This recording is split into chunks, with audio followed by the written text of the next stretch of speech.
नमस्कार, मी स्नेहा. आपण पाहताय साम टीव्ही. साम संजीवनी या आरोग्य विशेष कार्यक्रमात आपलं स्वागत. रोगप्रतिकारक शक्ती वाढवण्यासाठी आयुर्वेद याविषयी आपण चर्चा करणार आहोत आणि यावर मार्गदर्शन करण्यासाठी आपल्या स्टुडिओत आलेले आहेत डॉक्टर प्रवीण बढे. सरांचं स्वागत करूया. तुमचं स्वागत आमच्या स्टुडिओत.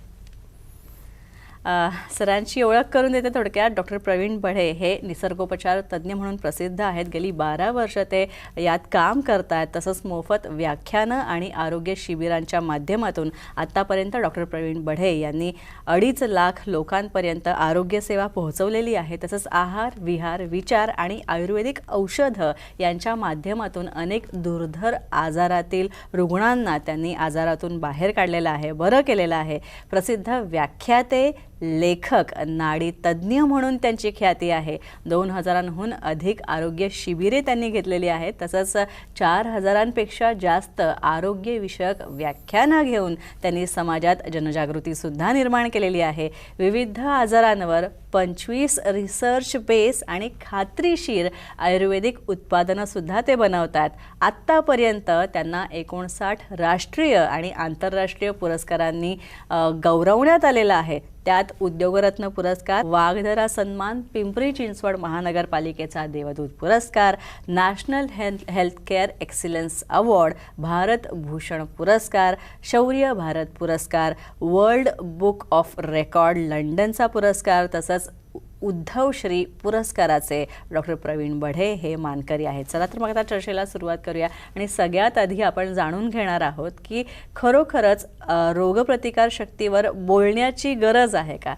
डॉक्टर, सगळ्यात आधी मला रोगप्रतिकारक शक्ती म्हणजे काय असतं शरीराची ते सांगा. उदाहरणार्थ हे जर समजून घ्यायचं असेल आपल्याला तर एखाद्या देशाची संरक्षण क्षमता कशावर ठरते की त्याच्याकडे असलेली आर्मी है ना, परकीय आमंत्रणं जशी होतात त्यातून कसा हा देश त्याला सामोरं जातो, तसंच शरीराचं आहे. आपल्या बॅक्टेरिया, व्हायरस, फंगस ह्या बाहेरच्या आक्रमणापासून शरीराला जे संरक्षण करण्याची एक अंगभूत निसर्गाने दिलेली एक क्षमता असते. ती क्षमता म्हणजे आपली रोगप्रतिकार शक्ती. आज आपण पाहिलं की साधारणपणे कोरोनामध्ये जे आज आपण असं आपल्याच घरात आपली काही माणसं आपल्यापासून दूर गेली. एकच माणूस असा होता की त्याला वेगळं ठेवावं लागलं. हे कशामुळे? त्याची रोगप्रतिकार क्षमता कमी होते. आणि आपण पाहिलं की आत्ता हे बायोवॉर आहे की याच्यामध्ये जैविक युद्ध आहे. पुढं काय ठेवलं आहे वाढून माहीत नाही. नेहमीच काही ना काही नवीन लाट्या येत राहतात. तर याला एकच कवच आहे आपल्याकडं, ते म्हणजे आपली रोगप्रतिकार शक्ती. रोगप्रतिकारक शक्तीवर डॉक्टर तुम्ही आतापर्यंत खूप व्याख्यानं दिलेली आहेत, सगळ्यांना याविषयी मार्गदर्शन करता. पण खरंच ही गरज आहे असं तुम्हाला कधी वाटलं? ही गरज निर्माण कशी काय झाली? ज्यावेळेस हा कोरोनाचा काळ सुरू होता तर एकाच माणसाला इन्फेक्शन व्हायचं, काही लोक त्यातून बाहेर पडली आपोआप. ते कशामुळे झालं? जिथं सायन्स गुडघे टेकतं तिथं एकच गोष्ट काम करते, ते म्हणजे आपली रोगप्रतिकार शक्ती. ही जर आपण वाढवली तर येणाऱ्या भविष्यातल्या आजारांपासून आपण 100% वाचू शकतो. आणि याच्यासाठी जनजागृती करण्यासाठी आणि याच्यापासून वाचण्यासाठी ह्या रोगप्रतिकार क्षमता या गोष्टीवर बोलणं खूप गरजेचं आहे. अच्छा डॉक्टर, 2 प्रश्न आहेत आता माझे पुढचे की आपल्या शरीरातली रोगप्रतिकारक क्षमता कमी झाली आहे, ती शक्ती कमी झाली आहे, हे मुळात ओळखायचं कसं? आणि आपण प्रत्येक रोगाला इम्यून आहोत हे सुद्धा कसं ओळखायचं हे पण सांगा. एक अहवाल सांगतो की साधारण 5% लोक ही अतिशय फिट आहेत, जे जंगलात राहतात, तिकडचंच पाणी पितात, प्रदूषण नाही, असे 5% लोक आहेत फक्त. यानंतर 10% लोक क्रिटिकलमध्ये येतात, ज्यांना 10-12 गोळ्या चालू आहेत दिवसभरात, सारखं दवाखान्यात जावं लागतं किंवा त्यांनी घरातच दवाखाना बनवला आहे. आणि 85% लोक जी कॅटेगरी आहे ही बॉर्डरवर आजारी आहेत. जसं की ह्यांनीच हॉस्पिटल भरलेत सध्या. जसं की आता आपण बघू शकतो काय लक्षणं आहेत रोगप्रतिकार शक्ती आपली कमी याची. तर त्याला सारख्या पोटाच्या तक्रारी आहेत, त्याला सारखा त्याचा स्ट्रेस लेवल हाय असतो, झोपेतून उठलं तरी त्याला थकवा जाणवतो, त्यानंतर त्याला वातावरणात थोडेफार बदल झाले, सर्दी खोकला होतो सारखं त्याला थकल्यासारखं वाटतं. आणि ह्या सगळ्या गोष्टीचा एकत्रित परिणाम त्याला दिसतो. आणि हीच सगळी लक्षणं आहेत छोटी छोटी की जी आपण म्हणू शकतो की रोगप्रतिकार शक्ती कमी आहे. आणि आजचा सेशन खरोखर ह्या 85% लोकांसाठीच आहे की ही लोक 85%तून त्या 10% क्रिटिकलमध्ये जाऊ नये, यांच्यासाठी हा सेशन आहे की काय बदल करायचे आपल्या रोजच्या जीवनात, आहाराविहारामध्ये. आणि याच्या माध्यमातून ही लोक आपली रोगप्रतिकार शक्ती चांगली ठेवून आजारापासून बाजूला जाऊ शकतो, कारण ह्याच लोकांनी हॉस्पिटल भरलेत आणि खरोखर याची गरज नाहीये खरं आहे. सध्या. हम्म. पुस्तकांमध्ये खरं तर तुम्ही काही नियम दिलेले आहेत, काही आहार विहार चर्या दिलेली आहे, Yes, yes. पण खरंच असे सगळे नियम पाळून आपण आपली रोगप्रतिकारक शक्ती चांगली करू शकतो का किंवा वाढवू शकतो का? खूप छान प्रश्न आहे आणि याची खूप गरज आहे प्रत्येकाला. एक काळ असा होता की सरकारने एक आरोग्य साक्षरता अभियान राबवलं होतं आणि लोक साक्षर झाली खरी, परंतु आजार वाढले. आपण जर पाहिलं, जर केरळसारख्या ठिकाणी आज साक्षरतेचं पर्सेंटेज सगळ्यात जास्त आहे, पण आजार पण तिकडे जास्त आहे. ह्याचे बरेच रिपोर्ट्स आहेत आपल्याकडं. मग ह्यामधून काय आहे की आता आरोग्य साक्षर होणं गरजेचं आहे आणि आपण समजा छोट्या छोट्या गोष्टी आपण पाळून मोठे बदल करू शकतो. जसं की आता वजन नियंत्रणात ठेवलं, थोडासा पुरेशी झोप घेतली, पुरेसा आहार आपण जर वेळेवर घेतला, पुरेसं जर पाणी आपण पिलो, स्वच्छता ठेवली, व्यसनांपासून जर आपण लांब राहिलो, छोट्या गोष्टी पण मोठे बदल घडवतात शरीरामध्ये, है ना. आणि ह्या सगळ्या गोष्टी आपण जर केल्या, आज आपल्याला सगळ्यांना माहिती आहे की अख्खं जग आपली झोप चोरण्यासाठी मागे लागले. आपल्या वेगवेगळे ॲप्स, हे सगळं वायफाय, सगळा डेटा मिळतो प्रत्येकाला आणि ह्या झोपेच्या माध्यमातून आपल्याला बरेच आजार येतात जर पुरेशी झोप झाली नाही. कारण जी शरीराची दिवसभरामध्ये झालेली नासधूस भरून जर काढायची, तर झोपेतूनच ते रिपेरिंग होतं, प्राणऊर्जा आपण ज्याला म्हणतो.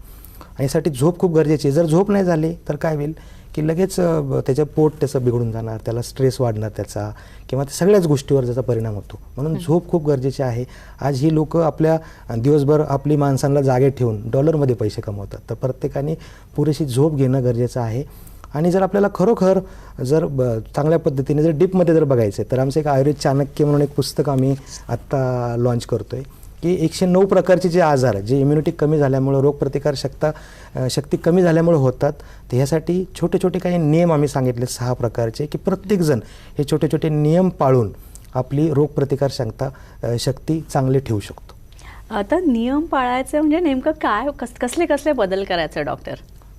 आहार विहार विचार, आपण 100 वर्षे जगलेली लोक आपण पाहिलीत, जुनी लोक. अगदी विज्ञानही वाढते आज आणि आजारही वाढत चाललेत खूप जास्त. परंतु जर समजा खरोखर आपल्याला ह्या आजारापासून वाचायचं आहे, तर आपल्याला 100% आपल्याला काही आहार विहार विचार बदल केले पाहिजेत, की जे जुनी लोक आपले काही नियम पाळायचे. अगदी छोटे नियम आम्ही आयुर्वेद चाणक्य ह्या पुस्तकातून आम्ही प्रत्येकापर्यंत पोहोचवायचा प्रयत्न करतोय, की आपण हे छोटे 6 नियम, ज्याच्यामध्ये काही खाण्याचे नियम, पाण्याचे नियम, काही झोपेचे नियम असतील, आपला आहार कसा पाहिजे आपला, अगदी रॉकेट सायन्स नाही, परंतु छोटे बदल करून आपण आपलं आरोग्य चांगलं ठेवू शकतो. डॉक्टर, आपण खरं तर बाजूला चाललेल्या व्हिज्युअल्समध्ये पाहतोय की तुम्ही शाळकरी मुलांसाठी, शिक्षकांसाठी, पोलिसांसाठी किंवा समाजातल्या इतर घटकांसाठी तुम्ही आरोग्य शिबिरं घेताय. तर मुळात प्रिस्टीन फाउंडेशनतर्फे ही जी आरोग्य शिबिरं घेतली जातात तुमची, तर त्याविषयी आम्हाला थोडंसं सांगा.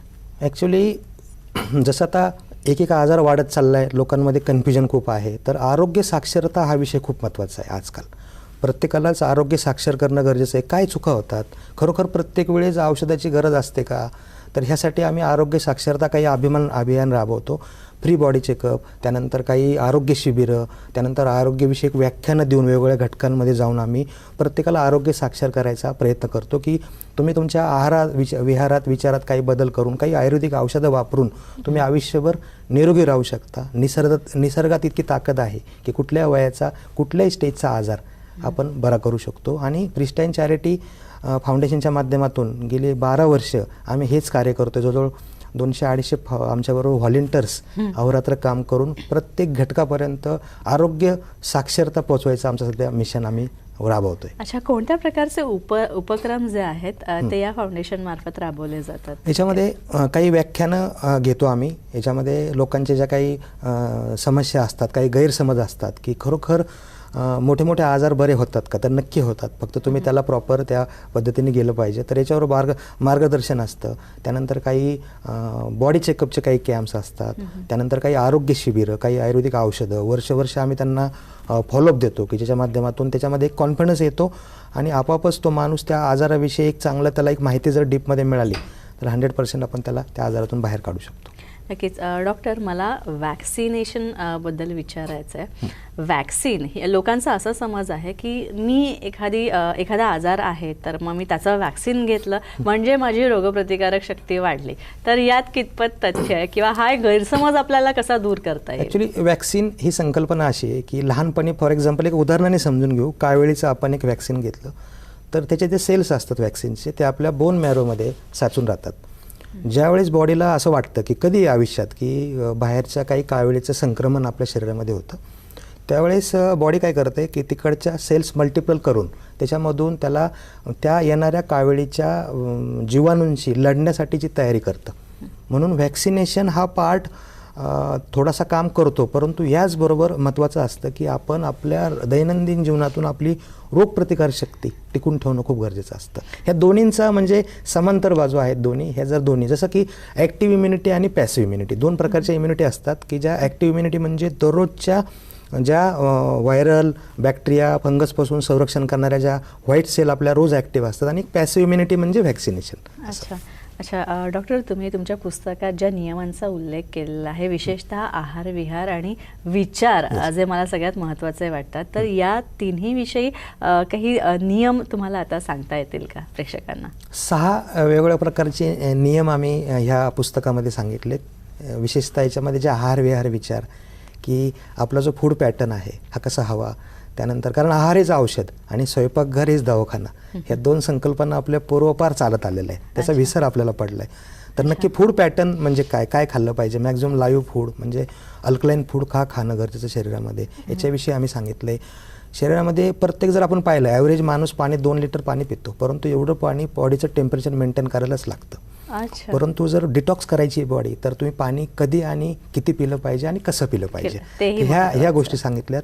त्यानंतर व्यायामाचं महत्त्व, की दिवसभरामध्ये किती माणूस बिझी असेल तर आयुष्यभर जर त्याला निरोगी आणि आनंदी राहायचं आहे तर त्याला व्यायामसाठी 1 तास कसा काढणं गरजेचं आहे, आणि तुम्हाला जे शक्य आहे तो कुठला व्यायाम तुम्ही करू शकता याविषयी त्या पुस्तकात आम्ही सांगितले. तर डॉक्टर प्रवीण बढे यांच्याशी आपण आणखी चर्चा करणार आहोत. आपण कसे नियम पाळून आयुर्वेदाचा अवलंब करून आपण स्वतःची शरीराची रोगप्रतिकारक क्षमता वाढवू शकतो याविषयी आणखी जाणून घेणार आहोत. मात्र त्याआधी एक छोटासा ब्रेक.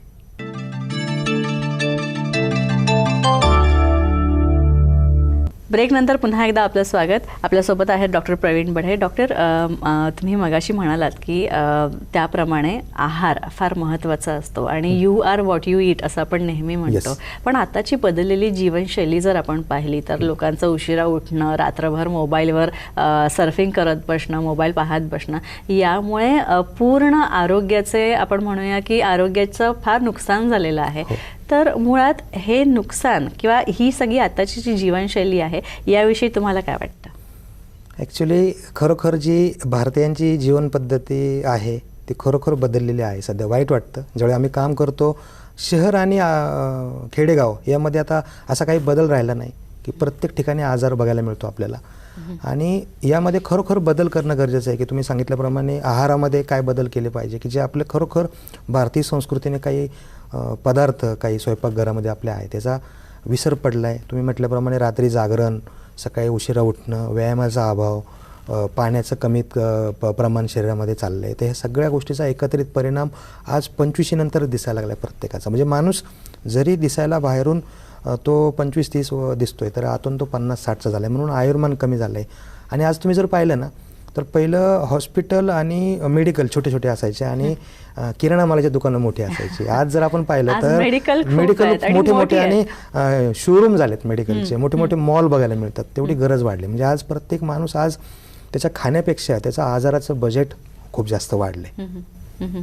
आणखी एक महत्त्वाचं की आत्ताची ही जी बदललेली जीवनशैली किंवा आत्ताचं आपलं समाजाचं बदललेलं रूप लक्षात घेता कोणत्या प्रकारचे कार्यक्रम राबवण्याची गरज आहे किंवा रोगप्रतिकारक शक्तीविषयी जनजागृती करायचं झालं तर कोणत्या प्रकारचे प्रोग्राम्स आपल्याला उपक्रम आपल्याला राबवायला हवेत? खूप चांगला प्रश्न आहे.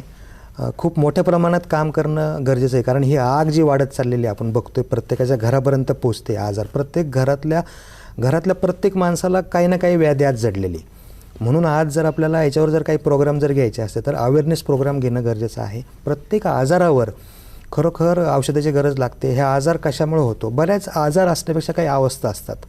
त्या अवस्था आपण 100% बऱ्या करू शकतो, परंतु यासाठी मोठ्या प्रमाणावर समाजामध्ये आज जनजागृती होणं गरजेचं आहे आणि गैरसमज जे झालेत आज हे दूर होणं गरजेचं आहे. डॉक्टर, आहाराच्या बाबतीत मला विचारायचं आहे. तुम्ही मगाशी म्हणालात की आपला आहार आपली प्रतिकारक क्षमता, रोगप्रतिकारक क्षमता शरीराची वाढवण्यासाठी फार महत्त्वाचा असतो. पण काहींचा आहाराच्या बाबतीत असा समज आहे की जो मांसाहार आहे तोच आपल्याला चांगली शक्ती देतो, त्यात खूप प्रोटीन्स असतात, त्याच्यामुळे तोच घ्यायला हवा. किंवा शाकाहारावर काही जण शाकाहाराचा पुरस्कार जास्त करतात. पण तुमच्या दृष्टीने एक डॉक्टर म्हणून आदर्श आहार कुठला जो आपली रोगप्रतिकारक शक्ती वाढवू शकतो? ह्याच्यामध्ये जे 7 प्रकारच्या वेगवेगळ्या चव असतात हा आदर्श आहार.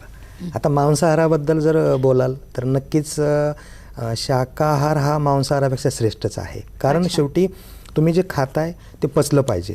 आपल्या लिव्हरचं काम काय आहे की अन्न घटकाचं शरीर घटकामध्ये रूपांतर करून त्याचं धातूमध्ये रूपांतर करायचं आणि त्यातून आपली रोगप्रतिकारक क्षमता अबाधित राखायची. तर सगळ्यात महत्त्वाचं असतं की जो आहार आपल्या आजूबाजूला म्हणजे आपण ज्या भागात राहतो तिकडं जे लाईव्ह फूड, जर आपण मार्केटमध्ये जर चक्कर मारली तर जे लाईव्ह फूड आपल्याला बघायला मिळतं की जे निसर्गाने आपल्यासाठी बनले, तर ह्या सगळ्या गोष्टी त्या सीझनमध्ये जर आपण खाल्ल्या तर यातून जी मिळणारी रोगप्रतिकारक शक्ती, यातून मिळणारे जे न्यूट्रिएंट व्हिटॅमिन्स असतील तर हे सगळ्यात जास्त शरीराला पोषक असतात. अच्छा डॉक्टर, आता आपण येऊया विचाराकडे. तर आपल्या शरीराची रोगप्रतिकारक क्षमता वाढवण्यासाठी आपल्या मनात येणारे विचार किंवा आपल्या मनाचं संतुलन, मानसिक संतुलन हे किती महत्त्वाचं आहे? खूप महत्त्वाचं आहे हे. कारण जसं आपण आहार विहार विचार म्हणतो तर विचाराचंही तितकंच महत्त्व आहे की बॉडीमध्ये करोडो सेल्स आहेत, परंतु ह्या सेल्सला मॉनिटरिंग करणारे काही ब्रेन न्यूरॉन्स आहेत हे खूप कमी प्रमाणात आहेत. परंतु म्हणजे शरीर कसं बनलं आहे आपलं की जे मेन अवयव सगळे आपल्या ब्रेनला जोडलेले आहेत.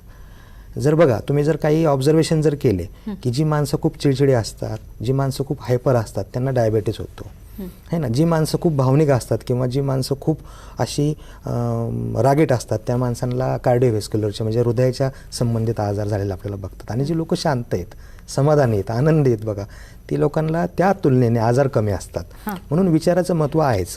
दिवसभरामध्ये आपण काय विचार करतो ह्याचा सगळा परिणाम एकत्रित आपल्या शरीरावर 100% होत असतो.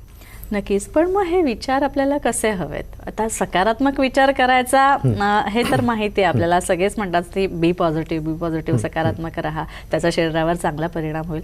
पण सकारात्मक नेमकं राहायचं कसं याबद्दलच सांगितलं जात नाही. बरोबर आहे. ॲक्च्युली आजूबाजूचं वातावरण आपल्याला घडवत असतं की आपण टेन्शन देणाऱ्या गोष्टीकडे इंटेन्शन नको, की ज्या गोष्टी खरोखर आपल्याला आणि आपण ठरवायचं असतं की कुठल्या गोष्टी आपल्या मनाला आपल्या ब्रेनला लावून घ्यायच्या. तर ही चॉईस आपल्याकडे, म्हणजे दुसऱ्यांच्या वागण्याचा आपल्याला त्रास होऊ नये याची काळजी घेतली की ऑटोमॅटिकच आपल्याला निगेटिव्हिटी कमी येते, विचार कमी येतात. आणि मेडिटेशन असेल किंवा तुम्ही सुसंवाद काय साधता दिवसभरामध्ये, स्वतःविषयी काय विचार करता, याच्यावर आपली एक वैचारिक पातळी ठरते की आजूबाजूच्या गोष्टींचा परिणाम किती आपल्या मनावर शरीरावर होऊन द्यायचा. तर ह्या गोष्टी आणि प्रत्येकाला याची गरज आहे. कारण आज काय झालं आहे, प्रत्येकाची विचारश्रेणी वेगळी आहे, प्रत्येकजण वेगळा वागतो. याचा किती आपण स्वतःवरती परिणाम करून घ्यायचा ते आपण ठरवणं गरजेचं आहे. अच्छा, दुसरं एक मला महत्त्वाचं लहान मुलांच्या बाबतीत विचारायचं आहे की लहानपणी जर आपण त्या मुलाच्या आरोग्याची, त्या बालकाच्या आरोग्याची योग्य काळजी घेतली गेली तर पुढे जाऊन जेव्हा ते मूल मोठं होतं तेव्हा ते आजारी पडण्याची किंवा कुठल्याही आजारांना, इन्फेक्शन्सना बळी पडण्याची शक्यता फार कमी असते. म्हणजे असं नाहीत की आजार होत नाहीत, पण शक्यता फार कमी असते. तर मुळात लहान वयात कुठल्या प्रकारची काळजी घ्यायला हवी? खूप चांगला प्रश्न आहे. कारण ही नवीन लहान मुलंच ही उद्याची पिढी आहे. प्रत्येक आईची वरड असते, मुलगा जेवत नाही, झोपत नाही. मग त्याला काय होतं की मग त्याला कॉम्प्रोमाइज होतं की त्याला पाहिजे ते खायला देणं, त्याला मोबाईल देणं, त्याच्या झोपेचे पॅटर्न चेंज झाले. आणि आज काय झालं, इतका अभ्यासाचा लोड आहे की मुलगा चिडचिड झाला आहे आणि कॉन्सन्ट्रेशन राहिलं नाही, म्हणजे स्मरणशक्ती, ग्रहणशक्ती कमी झाली मुलांची. याचा एकत्रित जर सगळा परिणाम त्याच्या भविष्यावर होणारच आहे. यासाठी काय करणं गरजेचं आहे की आईवडिलांचा सगळ्यात महत्त्वाचा रोल असतो की एकदम मुलाचं कोणाबरोबर तुलना करायची नाही. आणि घरातला जे फूड पॅटर्न आहे हा आईवडिलांनी जर चेंज केला, कारण मुलाची जी वाढ होणार आहे शारीरिक, मानसिक, बौद्धिक ही सगळी त्याच्या अन्नावर अवलंबून आहे आणि विचारावरती. आता विचार त्याला कोण शिकवत आहे? एकतर आईवडील आणि शाळा. आता शाळा तर आपल्या अतिशय चांगल्या पद्धतीने मुलांवर संस्कार करतात. त्याची संगत कशी आहे, आईवडिलांनी जर लक्ष दिलं आणि त्याच्या आहारावर जर प्रॉपर जर लक्ष दिलं तर नक्कीच येणारा त्याचं भविष्य उज्ज्वल असेल. लहान मुलांना विशेषतः आहाराच्या बाबतीत काय त्यांचा आहार असावा किंवा आदर्श आहार लहान मुलांचा याबद्दल काय? आता आदर्श आहार तर खूप डीपमध्ये विषय आहे हा. परंतु एखाद्या दिवसभरामध्ये फ्रूट त्याच्या पोटात जर गेलं, मुलं स्वच्छता ठेवत नाही, त्यामुळे मग मुलांचे काय होतं, इम्युनिटी कमी होते, सारखं दवाखान्यात जावं लागतं. तर जो रेग्युलर त्या एरियामधला आहार जो असतो, की जो मराठी आहार म्हणतो आपण, थाळीमध्ये पोळी भाजी, थोडं काकडी गाजर सॅलड असेल आणि एखादं फ्रूट असेल, काही त्यासाठी त्याला ड्राय फ्रूट्स जर आपण दिले, आठवड्यातून एकदा त्याला काय खायचं ते जर दिलं तरी चालतं. परंतु बाकी 6-7 दिवस जर ही जर काळजी घेतली तर नक्की त्याची चांगल्या पद्धतीने वाढ होऊ शकते शारीरिक, मानसिक. डॉक्टर, आता आयुष्यभर निरोगी राहायचं असेल आणि आयुष्यभर आपल्याला आनंदात जगायचं असेल तर कुठला कानमंत्र तुम्ही आमच्या प्रेक्षकांना द्याल? अच्छा, स्पर्धेचं युग आहे. कळत नकळत या स्पर्धेमुळे ताणतणाव वाढतोय. परंतु किती जरी स्पर्धा केली आपण तरी कोणाच्या ना कोणाच्या मागं राहणार आहे आपण. यासाठी प्रत्येकानेच आपलं एक यशस्वी होण्या अगोदर एक चांगला माणूस होणं गरजेचं आहे. आणि असं होईल एक दिवस की सगळं असेल परंतु आरोग्य नसेल तर त्या सक्सेसचाही तुम्हाला फायदा नाही घेता आला. आणि अशा आम्ही खूप उदाहरणं बघतो. तर प्रत्येकाला हेच सांगणं आहे माझं की आपण प्रत्येकानेच आपल्या आणि आपल्या परिवाराची काळजी घेत जर जगलं, निसर्गाचे जर नियम पाळले तर 100% आपण आजच्या काळात सुद्धा आपण आपलं आरोग्य चांगलं ठेवू शकतो. अच्छा, निसर्गोपचारांचा किती महत्त्वाचा सहभाग आहे आपल्या रोगप्रतिकारक शक्ती वाढवण्यात किंवा ती अबाधित राखण्यात? येस, खूप महत्त्वाचा प्रश्न आहे. मागच्या 50 वर्षाचा जर आपण इतिहास पाहिला की ज्या बाहेरच्या काही पॅथी आपल्याकडे आल्यानंतर शरीरावर जो याचा परिणाम झाला, साईड इफेक्ट झाले, मग परत लोक आता नॅचरोपॅथी, निसर्गोपचाराकडे वळायला लागली की कुठलाही साईड इफेक्ट न होता कुठल्याही झालेली व्याधी तुम्ही बरी करू शकता आणि परत चांगल्या पद्धतीने तुम्ही तुमचं आरोग्य अबाधित ठेवू शकता, आनंदित ठेवू शकता. नक्कीच डॉक्टर, तुम्ही इथे आलात आणि आपल्या शरीराची रोगप्रतिकारक क्षमता वाढवण्यासाठी आयुर्वेद किती महत्त्वाचं आहे आणि त्यासोबतच आपला आहार विहार आणि आपले विचार किती महत्त्वाचे आहेत, आपली मानसिकता किती महत्त्वाची आहे याबद्दल सांगितलं त्यासाठी खूप आभार. थँक्यू. शिबिरांसाठी सुद्धा तुम्हाला जर डॉक्टरांना भेटायचं असेल तर तुम्ही डॉक्टरांना संपर्क साधू शकता. डॉक्टर, तुम्ही पुन्हा एकदा इथे आलात असे खूप खूप आभार. यानंतर इथेच थांबतोय. नमस्कार.